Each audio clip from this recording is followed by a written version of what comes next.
नमस्कार मित्रांनो, दिव्य संस्कृती या चॅनलवरती आपणा सर्वांचे स्वागत आहे. मित्रांनो, आज आपण श्रवण करणार आहोत श्री अधिक मास महात्म्य अध्याय 29. द्रौपदीच्या पूर्वजन्माची कथा.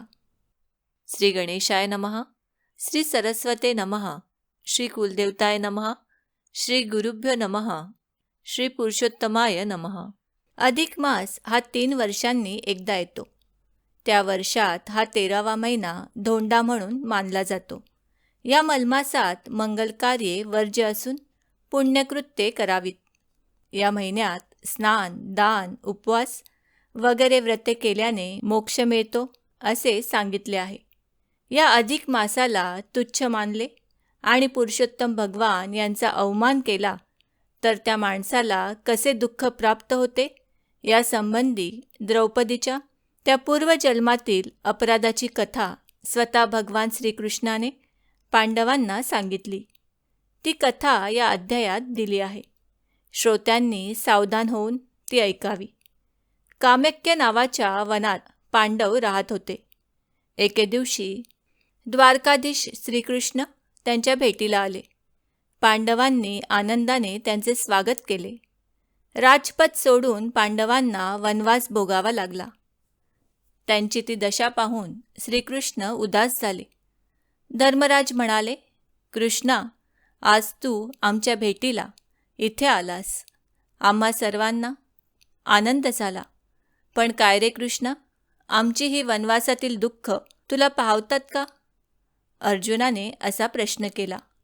त्यावर श्रीकृष्ण थोडे हसले आणि म्हणाले, अरे, तुमचं कर्म तुम्हाला भोवले. मी काय करणार? धर्मराजाचा तो द्यूत खेळण्याचा छंद आणि काय? कृष्णा, स्पष्ट आणि खरे सांग. आमचे आणखी कोणते कर्म आम्हाला भोवले? धर्मराजाने असे विचारल्यावर श्रीकृष्ण गंभीर होऊन म्हणाले, या द्रौपदीचा, तुमच्या पत्नीचा, तो पूर्वजन्मीचा अपराधही तुम्हाला भोवला बरं. द्रौपदीचा पूर्वजन्मीचा अपराध कोणता? ती कहाणी आम्हाला कळलीच पाहिजे. सांग बरे. अर्जुन उतावळेपणाने म्हणाला. मग कृष्ण म्हणाला, सांगतो. शांतपणे बसून ऐका. ती तिची कर्मकथा. पूर्वी मेधावी नावाचा एक ऋषी होता. नदी तीरावरील आश्रमात त्याने आपला संसार थाटला होता. त्याच्या घरी एक कन्या जन्मली. तिचे नाव मेधावती. मेधावतीच्या बालपणातच तिची आई वारली. मग पित्यानेच त्या मुलीचे लालन पालन केले. तिला वाढवली, विद्या शास्त्रे शिकवली. मोठी गोड मुलगी होती ती मेधावती. मेधावती मोठी झाली, लग्नाला योग्य झाली. मेधावी ऋषींनी तिच्यासाठी खूप स्थळे पाहिली, पण तिला योग्य असा वर मिळेना. पित्याला काळजी वाटू लागली. तो खूप फिरला. फिरता फिरता एके दिवशी मेधावी ऋषीला सपाटून ताप भरला. तो घरी आला आणि दारातच मूर्छित होऊन पडला. मेधावती घाबरून गेली. लोकांनी त्याला मग शुद्धीवर आणले. मेधावीचा ताप उतरेना. तो आजारी पडला. मेधावतीने त्याची खूप सेवा केली. नंतर एके दिवशी मेधावी ऋषी मरण पावला. मेधावतीने खूप शोक केला. लोकांनी तिचे सांत्वन केले. तिला धीर दिला. आई गेली, वडील गेले. मेधावती अनाथ झाली. उदास होऊन ती सारखा विचार करीत होती, आता पुढे आपले कसे होणार? मेधावती अरण्यात गेली. तपाचरण करू लागली. शंकराची आराधना करू लागली. ती अन्न घेईना. तिचे शरीर सुकून गेले. ती कृश झाली. देवा महादेवा, आता मला तुमचा आधार आहे. माझे लग्न व्हावे, मी सुखाने संसार करावा, हीच माझी इच्छा आहे. ती तू पूर्ण कर, अशी तिने प्रार्थना केली. मेधावती तपाचरण करीत असताना एके दिवशी चमत्कार झाला. मुली, डोळे उघड. मी दुर्वास मुनी, तुझ्या पित्याचा मित्र. मला ती वार्ता कळली. मेधावी इहलोक सोडून गेला. मला खूप दुःख झाले. आमची संगत सुटली. व्हायचे ते झाले. पण तू धीर धर. तू अनाथ नाहीस. मी तुला पित्या समान आहे. उठ बाळे, हे तपाचरणाचे कष्ट पुरे झाले. आता विवाह करून सुखाने संसार करून जन्माचे सार्थक कर. मेधावती म्हणाली, ठीक आहे तात, मी त्यासाठीच हे तपाचरण करीत आहे. आता भगवान शंकर प्रसन्न होतील, मला ते इच्छा पूर्ण होण्याचा वर देतील. त्यांची आराधना. पण मुली, मी सांगतो तसे कर. हे बघ, आता अधिक मास येईल. त्यातील स्नान दान व्रताचे आचरण कर. त्या योगे भगवान श्री पुरुषोत्तम प्रसन्न होतील, तुझी इच्छा पूर्ण करतील. दुर्वास ऋषी सांगत होते. पण मध्येच मेधावती म्हणाली, तात, मी जे शंकराचे तप करीत आहे ते असे मध्येच सोडून अधिक मास व्रत आणि त्या पुरुषोत्तमाची आराधना कशी करू? शिवाय भगवान शंकर हे महादेव आहेत. ते शिव म्हणजे कल्याण करणारे. मी त्यांची आराधना करते. ही निष्ठा सोडून मी त्या पुरुषोत्तमाचे व्रत करणार नाही. मेधावतीच्या त्या बोलण्याचा दुर्वासांना राग आला. ते संतापले होते. तरीही रागावरून ते समजुतीच्या स्वरात तिला म्हणाले, बाळे, मी जे सांगतो ते तुझ्या हिताचेच आहे. माझा शब्द मोडू नकोस. शिवशंकर हे कल्याण करणारे असले तरी तो भगवान पुरुषोत्तम आणि त्याचे ते अधिक मास व्रत पुण्यप्रद मोक्ष देणारे आहे. तू ते व्रत कर. पण तात, महादेव हे महान देवच आहेत ना, त्या पुरुषोत्तमापेक्षा? मेधावतीचे ते बोलणे मध्येच तोडून दुर्वास मुनी पुन्हा रागाने म्हणाले, हे बघ, पुरुषोत्तमाला आणि अधिक मास व्रताला तू तुच्छ लेखू नकोस. माझाही अपमान करू नकोस. तुझा हट्टच तसा आहे तर या अपराधांचा परिणाम तुला पुढील जन्मी भोगावा लागेल. पुढील जन्मी तू राजाची राणी झालीस तरी तुला आणि तुझ्या पतीलाही मग वनवासाचे दुःख भोगावे लागेल. नंतर पुन्हा अधिक मास व्रताच्या पुण्याईने आणि भगवान पुरुषोत्तमाच्या कृपेने तुम्हाला तुमचे पूर्व वैभव प्राप्त होईल. हे माझे शब्द खोटे ठरणार नाहीत. इतके बोलून ते कोपिष्ट दुर्वास ऋषी तेथून तणतणतच निघून गेले. मेधावतीला खूप वाईट वाटले. पण काय करणार? तिने मग अत्यंत कडक उपवास करून अग्निकाष्ट भक्षून महादेवांची आराधना चालू केली. त्या खडतर तपश्चर्येचे फळ तिला लवकरच मिळाले. एके दिवशी अकस्मात भोलेनाथ शंकर प्रकट झाले. घनगंभीर आवाजात ते म्हणाले, बाळे, मी प्रसन्न झालो आहे. मागशील तो वर देतो.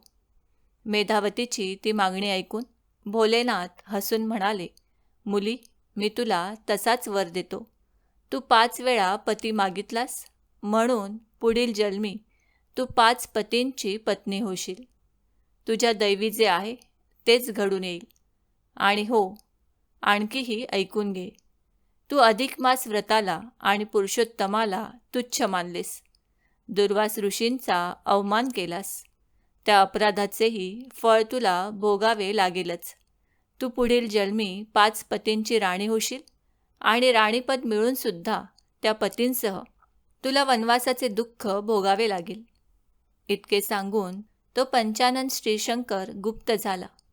मेधावती तर सुन्नत झाली. हाय रे देवा, काय झाले हे? मी सहज बोलून गेले. त्याचा परिणाम हा असा विपरीत झाला. पुढील जन्मी 5 पतींची मी राणी होणार आणि मला त्या पतींसह वनवासाचे दुःख भोगावे लागणार. या विचारांनी ती गुंग झाली. तिला रात्रंदिवस चैन पडेना. चिंतेने ती जळत राहिली. 5 पती आणि वनवास. काय ती विचित्र दैवगती!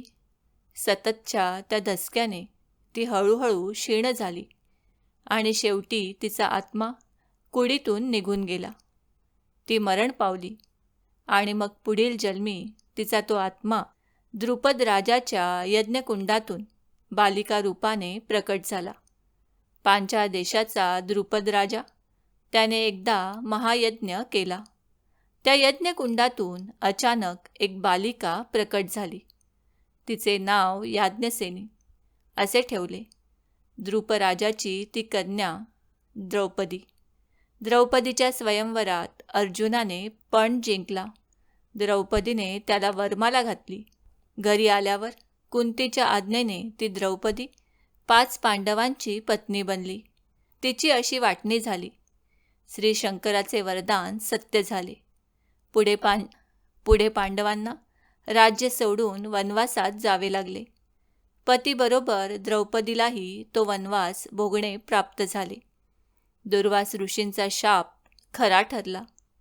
अधिक मास व्रताची आणि पुरुषोत्तमाची पूर्वजन्मी अवहेलना केली त्या मेधावतीला, म्हणजेच या जन्मीच्या या द्रौपदीला त्या घोर अपराधाचे फळ हे असे भोगावे लागत आहे. श्रीकृष्णाने द्रौपदीच्या पूर्वजन्मीच्या अपराधाची अशी कहाणी सांगितल्यानंतर द्रौपदीसह 5ही पांडव थक्कच झाले. मग त्या योगेश्वराला वंदन करून धर्मराज म्हणाले, कृष्णा, झाले ते गेले. आता तरी पुढे आम्ही काय करावे, म्हणजे या दुःखातून आमची सुटका होईल, तो उपाय सांग. श्रीकृष्ण म्हणाले, आता उपाय हाच. तुम्ही सर्वांनी येत्या अधिक मासात पूर्णपणे स्नान, दान, उपवासादी व्रते निष्ठापूर्वक करावी. त्यामुळे भगवान पुरुषोत्तम प्रसन्न होतील. त्यांच्या कृपेने तुमची वनवासातील दुःखे दूर होतील आणि तुमचे पूर्व वैभव तुम्हाला प्राप्त होईल. पुढे लवकरच अधिक मास आला. द्रौपदीसह पांडवांनी त्या महिनाभर योग्य ती सारी व्रते निष्ठापूर्वक केली. यथाशक्ती दानेही दिली. शेवटी उद्यापनाचा तर खूपच थाट केला. त्या पुण्यकर्मांच्या प्रभावाने त्या सर्वांवर भगवान पुरुषोत्तम प्रसन्न झाले. त्यांच्या कृपेने भारतीय युद्धात पांडवांना विजय मिळाला आणि त्यांना पुन्हा राजपद प्राप्त झाले. भगवान विष्णू म्हणाले, लक्ष्मी, अधिक मासात 30 दिवस रोज एक प्रमाणे ह्या कथांचा एक अध्याय तरी वाचावा. पुढे 31वा अध्याय तो वाचनाला महत्त्वाचा आहे, कारण त्यात या पोथीतील कथांचा सारांश मी तुला सांगेन. तो अवश्य मन लावून ऐकलाच पाहिजे. ओम नमो भगवते वासुदेवाय नमः. अधिक मास आरती. जय जय अधिक मास पुरुषोत्तम नाम, सद्भावे व्रत करिता लाभतसे पुण्य. जय जय जय जय जय जय जय जय जय जय अधिक मास पुरुषोत्तम नाम, सद्भावे व्रत करिता लाभतसे पुण्य. जय जय जय जय. दीन म्हणून कृष्णे उद्धार केला, निज नामे पुरुषोत्तम धन्य तुला केला. दाने त्यागे स्नाने पूजा जपमाला, व्रताचरण फलदायी निश्चय ठरविला. निस्वार्थे परमार्थे हरिसी तू दैन्य, सद्भावे व्रत करिता लाभतसे पुण्य. जय जय जय जय जय जय जय जय जय जय अधिक मास पुरुषोत्तम नाम, सद्भावे व्रत करिता लाभतसे पुण्य. जय जय जय जय. पुरुषोत्तम महिमा तो दुर्वासे कथिला, मेधावी कन्येला तो नच आवडला. परिशिव पूजा करण्या सांगून या तिजला, पांडव पत्नी म्हणून जन्मधन्य केला. वनवासी पंडू सुता कथिले महिमान, सद्भावे व्रत करिता लाभतसे पुण्य. जय जय जय जय जय जय जय जय जय जय अधिक मास पुरुषोत्तम नाम, सद्भावे व्रत करिता लाभतसे पुण्य. जय जय जय जय. अधिक मासा माझी दाने जे देती, दीप निरंतर देवा पुढे लावी.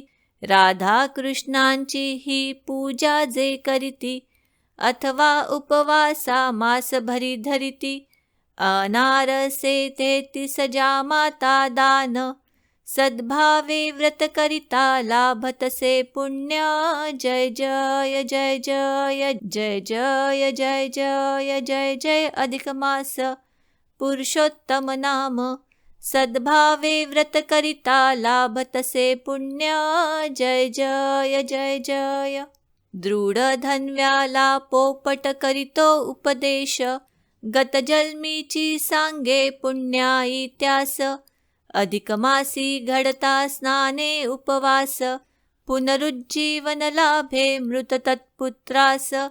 सुदेव विप्रासी फल प्राप्त पूर्ण, सद्भावे व्रत करिता लाभतसे पुण्य. जय जय जय जय जय जय जय जय जय जय अधिक मास पुरुषोत्तम नाम, सद्भावे व्रत करिता लाभतसे पुण्य. जय जय जय जय.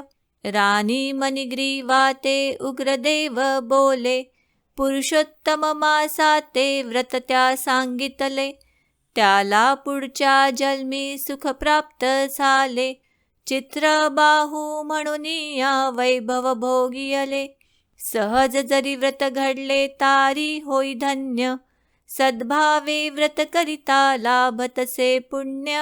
जय जय जय जय जय जय जय जय जय जय अधिक मास पुरुषोत्तम नाम, सद्भावे व्रत करिता लाभतसे पुण्य.